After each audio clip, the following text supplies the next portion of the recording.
Remembrance Day is a day to honor those who sacrificed their lives in the service of their country and those who still serve. There are reminders of those sacrifices on display at a small museum at Regina's Legion.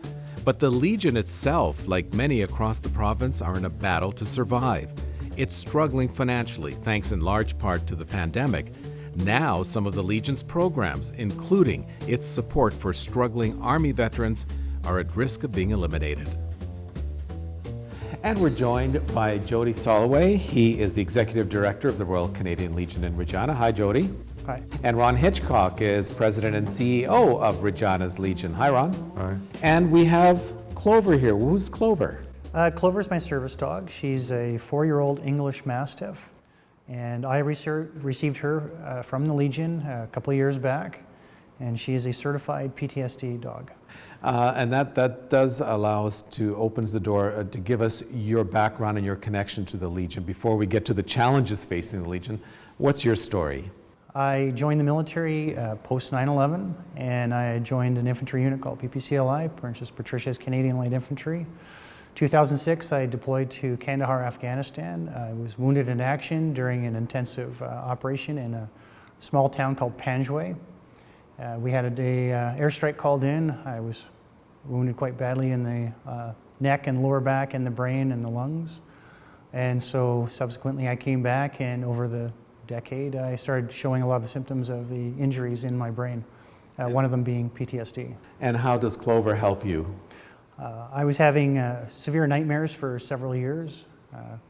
So she was trained to recognize those nightmares as they were happening, and she would do nighttime terror interruptions. And so from there I would get a little bit more sleep because I would be broken from the cycle.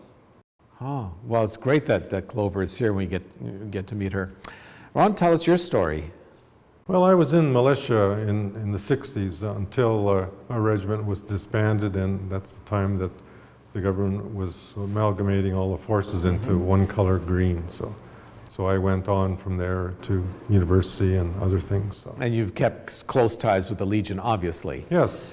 Let's talk about the challenges facing them. What, Jody, is the biggest challenge facing this Legion in Regina right now? I think the biggest challenge that we run into is branding. Everybody recognizes the Poppy and the Legion, but I think it's understanding exactly what the Legion is. If you ask a lot of people, they think it's just a place where the old veterans go to have a beer. But in reality, we raise money every year that we put towards research such as methylquin or mental health. We work with the homeless veteran population, trying to get them off the street. It's something as simple as Veterans Transition Network is a partnership that we have helping veterans transition from military life to civilian life. And it's also the service dogs. We've put over 50 service dogs into the system for veterans and RCMP. We struggle getting the messaging out there. We work with veterans, their families, and also RCMP, and I think that's the one part of the message that we tend to miss quite a bit. What's the financial situation? Because I keep hearing Legions are in big trouble, especially in this pandemic world. What's your situation here, Ron? We are in serious trouble, and we've come to an agreement with the owner of the building to help us through this. We've exhausted all possible grants and loans for keeping our doors open, and so we have a truck raffle that's going on, and so once we pay for the truck and we pay for our $30,000 loan, then the rest of that money will go towards keeping our building accessible for veterans, and extra money is going towards our Poppy campaign, or which directly goes to veterans. So, and one other thing that the Legion does is advocate. We're the only organization, like there's many organizations out there that claim to be supporting veterans, and the Legion has direct access to Veterans Affairs, and that's what we do. So roughly it takes up to 16 months to process an application. So during that time, a veteran might need a place to live. So there are lots of services you provide here. You have the museum here, of course, where people can come. But so what is the reason for this big shortfall, this shortfall of money that's needed to run this place, Jody? I think it's just a hyper-competitive market with other charities and nonprofits. And the landscape changes. The younger generation have a certain criteria of how they want to invest their money, where they want to volunteer, and they want the choice of how to volunteer, whether that's in person or virtually. The Legion, technology-wise, is a little bit, I think, behind the eight ball in some aspects, where we're starting to get caught up with technology. I think it's about listening to what they want as far as volunteering, and donor burnout's a real thing. I think that you'll see that the food bank suffers from donor burnout from time to time.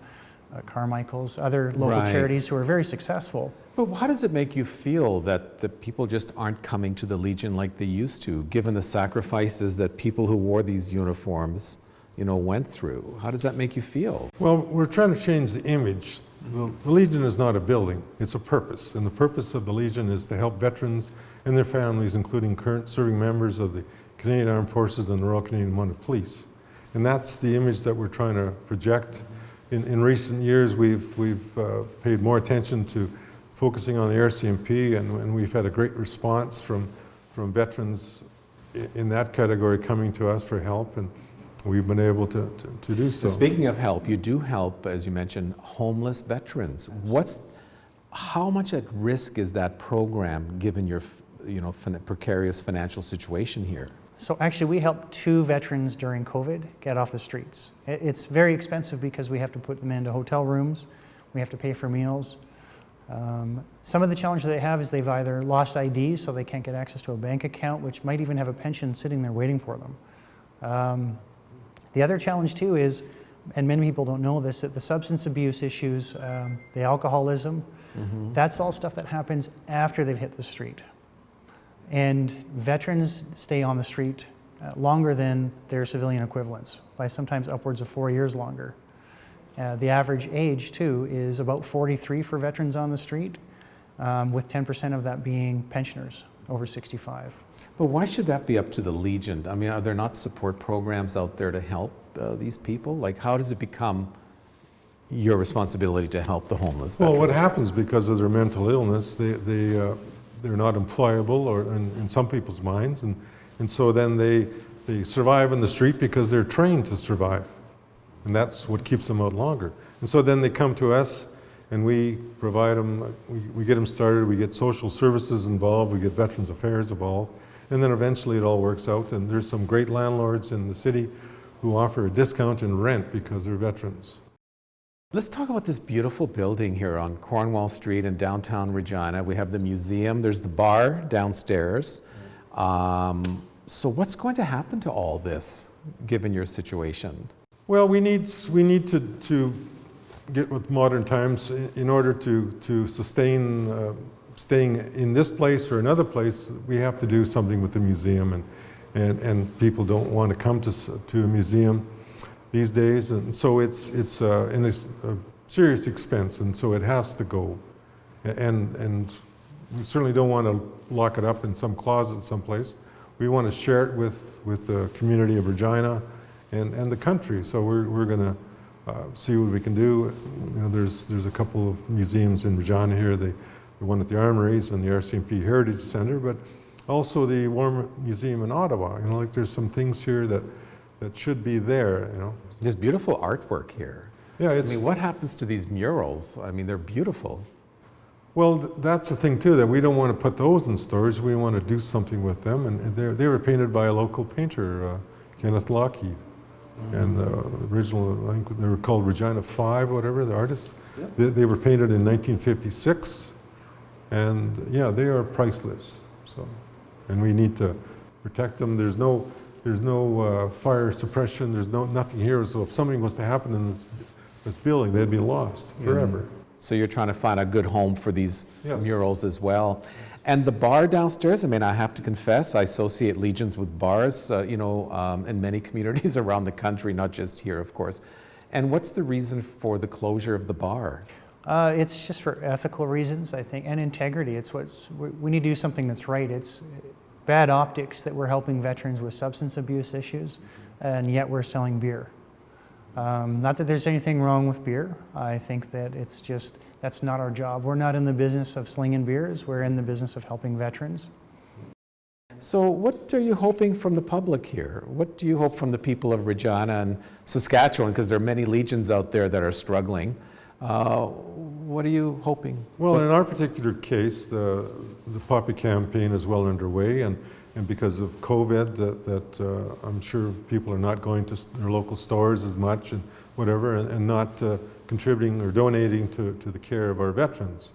And so we are in with the 21st century now, and so we have a web page and a Facebook page, and we like people to donate online, and then they can get a tax receipt.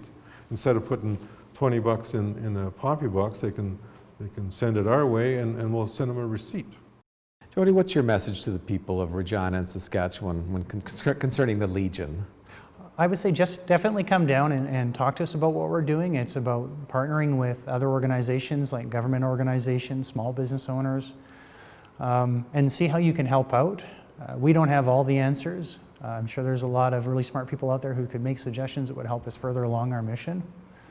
So definitely just come down and talk to us. We're pretty approachable. You definitely are. And Clover's a really laid-back, easygoing dog, too. So I'd like to thank you both for spending time to talk to us, and all the best in the future here at the Legion. Thanks, Costa. And happy Remembrance Day.